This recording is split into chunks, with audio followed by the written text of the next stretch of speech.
Okay, so we're here in Western Plaguelands on my rogue, and we are pickpocketing stuff. We're looking for heavy junk boxes. In particular, we'll get some sturdy junk boxes off of some of these mobs too, but the main goal is the heavy junk boxes, and the reason we want these heavy junk boxes is because we're going to save them up, and when we get to level 60 in Phase 4, we're going to have them all saved up already to power level our lockpicking very quickly from where it is right now at 250 all the way up to 300.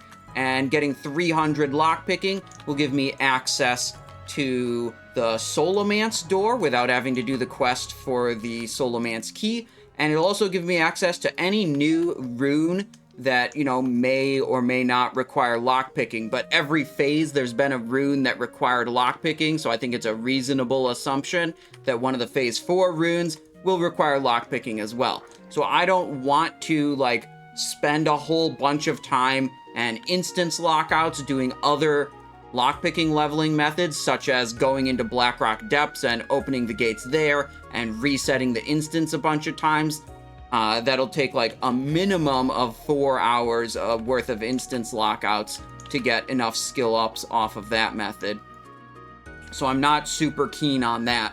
Or like Searing Gorge has a lot of lockboxes out on the ground that you can lockpick.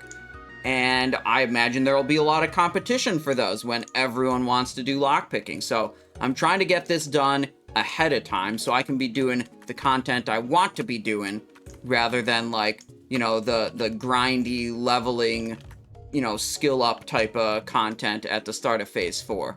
What's going on over here? That's a lot of mobs aggroed onto that Scarlet Invoker. Holy moly. Right, let me show you on the map where we are before these mobs aggro me. Hold on. Yeah, right here. So we're going between Fellstone Field and Dulcin's Tears. Generally, the one you want to be at is Dulcin's Tears. The mobs are a little bit higher level, and all of the mobs here are high enough level to pickpocket and give you heavy junk boxes. Whereas at the one we were at the start of this video, Fellstone Field in the west, only the skeleton mobs, the blue skeleton caster guys, are high enough level to give heavy junk boxes. The other two mob types, the ghouls and the whatevers, will be giving you sturdy junk boxes when they give you junk boxes from pickpocketing. So that one's not as good. But we can go through all the mobs here at Dulcin's Tears so quickly that, I'm gonna run away here. I could kill, maybe I could kill these, maybe not, but I don't want to kill them, because if I kill them, I can't pickpocket them. Right. What was I saying? Yeah, all the mobs here, high enough level to give you heavy junk boxes. Right. Feeling burnt out from Season of Discovery at all?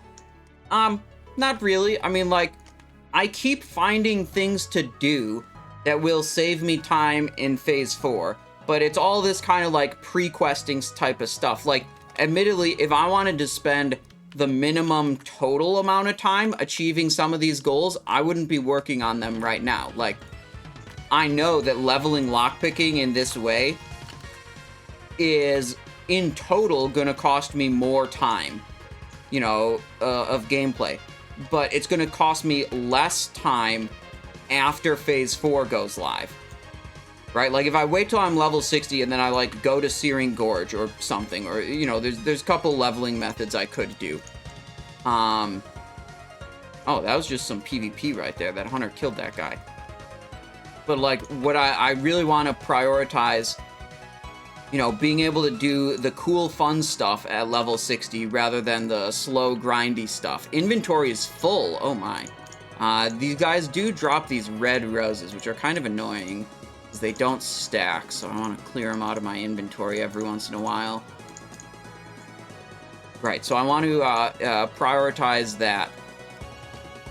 How'd you get Hydraxian Waterlords rep? We killed a lot of mobs in Silithus, the air elementals.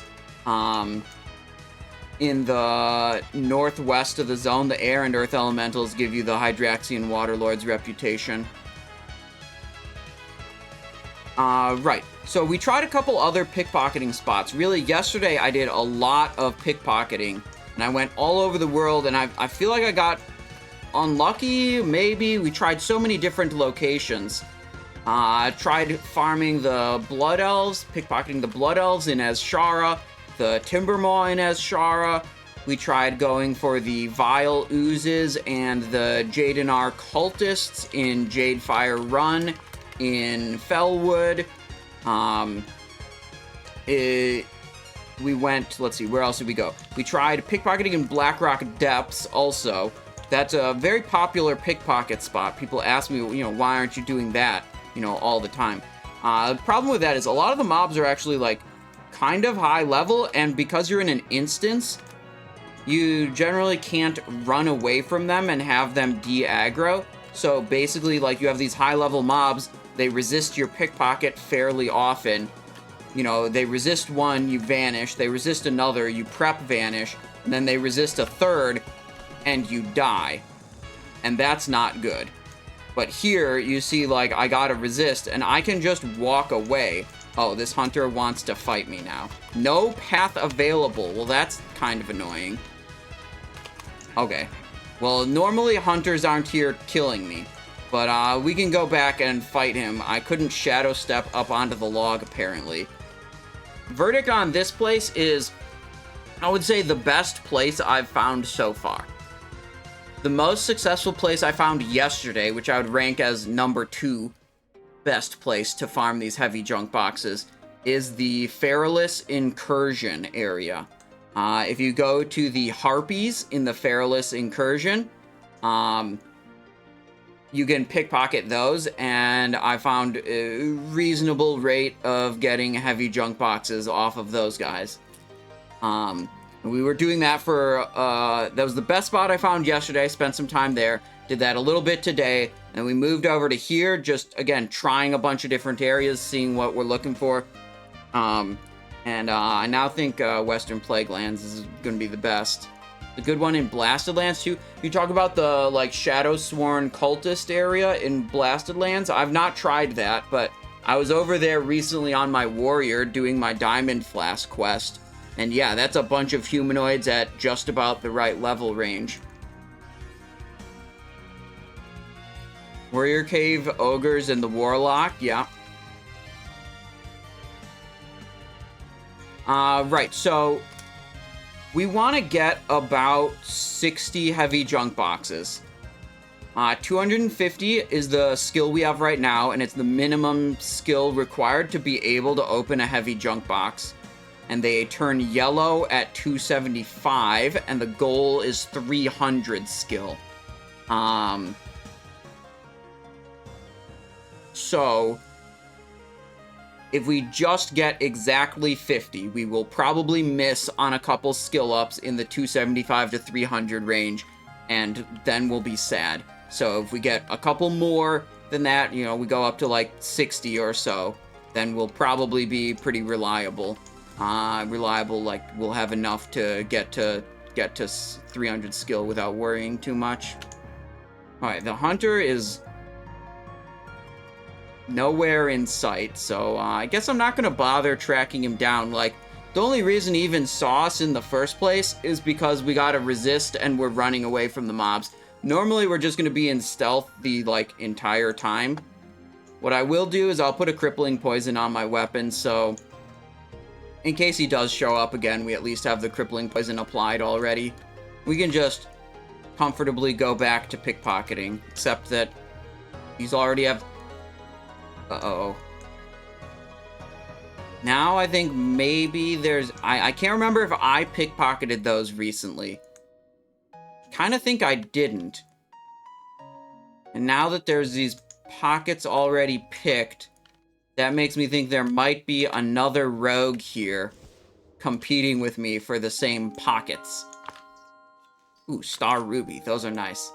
I always take the Star Rubies, I send them to my druid, who is a tailor, and they craft them into Wizard Weave Turban.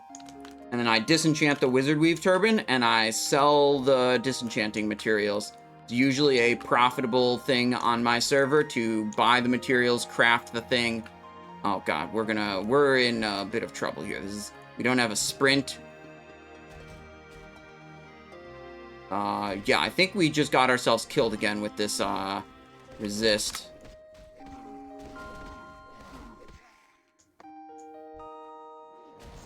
Gouge you. Oh, I don't have any blinds. Okay, 2 zombies. Oh, nope, the hunter showed up again. This is the exact same way he killed me the last time. Of like, I gotta resist, and then had to run away from the mobs because I gotta resist and also didn't have a vanish or a prep. So I had to run away from the mobs awkwardly.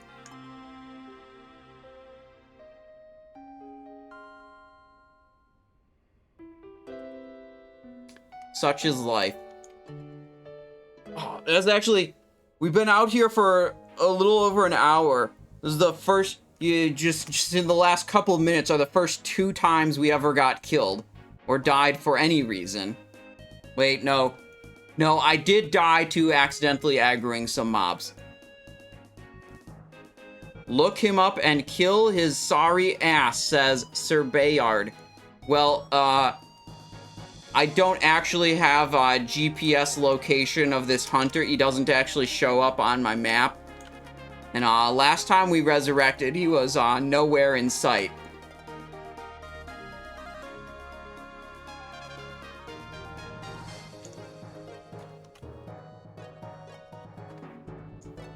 And also, it's almost time for our Sunken Temple raid, which I actually, like, totally forgot about.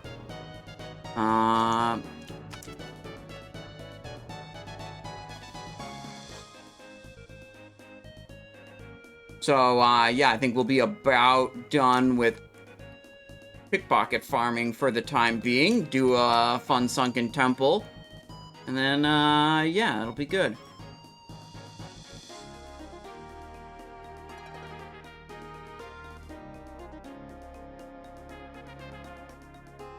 $130 server.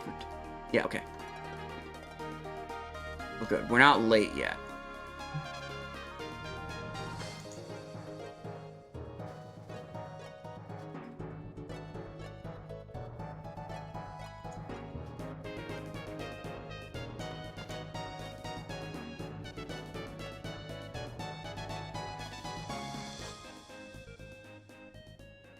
Obers. Wait, the guy's on his rogue now. He was usually on a hunter, I think. That's the raid leader.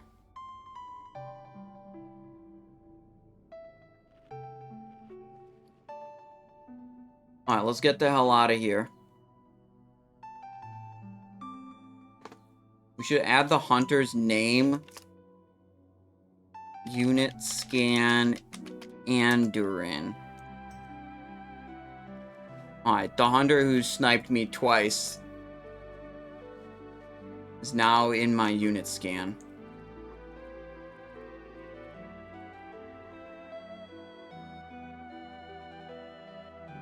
Take a brief look around.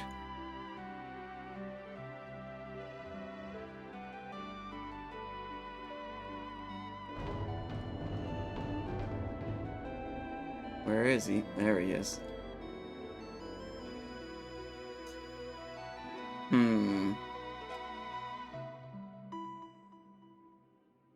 He wants to throw down a flare and then run away.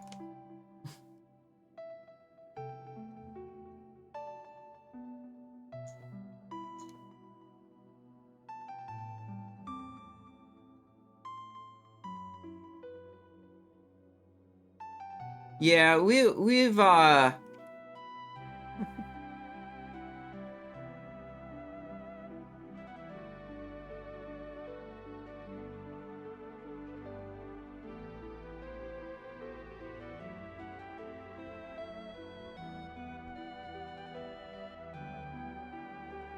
let's see. I think we just want a Hearthstone. Get the hell out of here, move on to our Sunken Temple.